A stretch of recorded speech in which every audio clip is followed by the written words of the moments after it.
வணக்கமுங்க. இன்னைக்கு கொஞ்சம் தொண்டை கட்டியிருக்கு. ஸோ ஒரு அளவுக்கு தான் பேச முடியும். தயவு செஞ்சு மன்னிச்சிடுங்க. பேசுறது ஓரளவுக்கு புரிஞ்சா அதை எடுத்துக்கோங்க. ஓகேங்களா? ஆ தற்போதைய காலத்துல நல்ல விஷயங்கள சொல்ற யூடியூப் சேனலுக்கு யாருமே ஆதரவு தர்றது கிடையாது அப்படிங்கிறது தான் ஒரு உண்மை.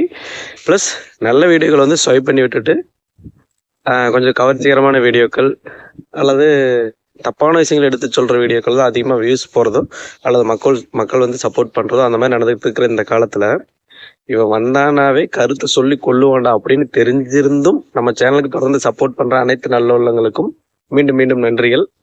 அந்த வகையில் இன்னைக்கு ஒரு நல்ல விஷயத்த பார்க்க போகிறோம் நண்பா. அது என்ன அப்படின்னா, ஒருத்தர் நோயை குணப்படுத்தணும் அப்படின்னு வச்சுக்கோங்களேன். அது யாரா வேணாலும் இருக்கட்டும். அவங்க நோய் குணப்படுத்தணும் அப்படிங்கும்போது ஃபர்ஸ்ட் நம்ம அது என்ன நோய் அப்படின்னு கண்டுபிடிக்கணும். நோயை ஃபர்ஸ்ட் கண்டுபிடிக்கணும். ஓகேங்களா? அப்புறம் அந்த நோய்க்கான காரணம் எதனால வந்தது அப்படிங்கிற அதனுடைய ஆணி வேரை நம்ம கண்டுபிடிக்கணும். நோயினுடைய ஆணி வேர். ஓகேங்களா? நெக்ஸ்ட் அந்த நோய்க்கு மருந்து கண்டுபிடிக்கணும். எந்த மருந்து இந்த நோயை குணப்படுத்தணும் அப்படிங்கிறது சரியாக நம்ம தான் கண்டுபிடிக்கணும். கண்டுபிடிச்சிட்டு அந்த மருந்தை எப்படி உபயோகப்படுத்தணுமோ அந்த மாதிரி கரெக்டாக பிழை இல்லாமல் உபயோகப்படுத்தி அந்த நோயை குணப்படுத்தணும். ஓகேங்களா? அப்போதான் நோய் குணமாகும். இதுதானே சரியான வழிமுறை. இதைத்தான் நம்ம திருவள்ளுவர் 2000 ஆண்டுகளுக்கு முன்னாடி நோய் நாடி, நோய் முதல் நாடி அது தணிக்கும், வாய் நாடி வாய்ப்பச் செயல். அதாவது நோய் நாடி, நோய் முதல் நாடி. முதல்ல நோயை கண்டுபிடிக்கணும், அது தணிக்கும். நோயை குணமாக்குற வாய் நாடி, மருந்த வாய்ப்பு செயல் கண்டுபிடிச்சு அதை எப்படி பயன்படுத்தணும்னு பிழை இல்லாம பயன்படுத்தணும் அப்படின்னு சொல்லியிருக்காரு. அப்பதான் நோய் சரியாகும் அப்படின்னு 2000 ஆண்டுகளுக்கு முன்னாடியே நம்ம வள்ளுவர் எந்த காலத்துக்கும் பொருந்தக்கூடிய ஒரு குறளை அழகா சொல்லி வச்சிருக்காரு. ஸோ இந்த குறளை நம்ம எப்படி நடைமுறை வாழ்க்கையில பயன்படுத்துறோம் அப்படிங்கிறத நான் உங்களுக்கு சொல்ல போறேன். இதே மாதிரி தாங்க, ஒரு நோயை குணப்படுத்தணும்னா அந்த நோய் என்னன்னு ஃபர்ஸ்ட் கண்டுபிடிக்கணும், எதனால வந்ததுன்னு கண்டுபிடிக்கணும், அந்த நோய்க்கு மருந்து கண்டுபிடிக்கணும், அதை எப்படி உபயோகப்படுத்தணும் அப்படிங்கிறதும் கண்டுபிடிச்சு சரியாக பயன்படுத்தினாதான் நோயை குணப்படுத்த முடியும்.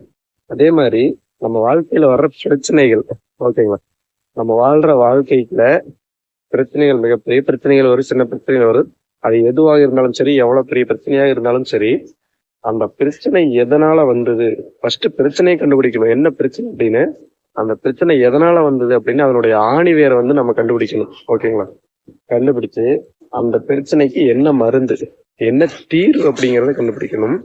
அதுக்கப்புறம் அந்த பிரச்சனை எப்படி சால்வ் பண்ணலாம் அப்படிங்கிற அந்த தீர்வை வச்சு எப்படி கரெக்டா சால்வ் பண்ணலான்னு கரெக்டான வழிமுறையை பின்பற்றி அந்த பிரச்சனையை சால்வ் பண்ணணும்.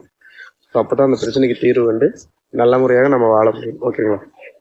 எப்படி திருக்குறள் வச்சு எங்க கொண்டு போய் லிங்க் பண்ணியிருக்கிற பாத்தீங்களா? பிடிச்சிருந்தா மறக்காம நம்ம சேனலுக்கு சப்போர்ட் பண்ணுங்க. இது போன்ற இன்னும் நிறைய கருத்து தரக்கூடிய வீடியோக்கள் இன்னும் நிறைய தொடர்ந்து வந்துகிட்டே இருக்கும். நான் கருத்தை கக்கிக்கொண்டே இருப்பேன், நீங்க கவ்விக்கொண்டே இருங்க.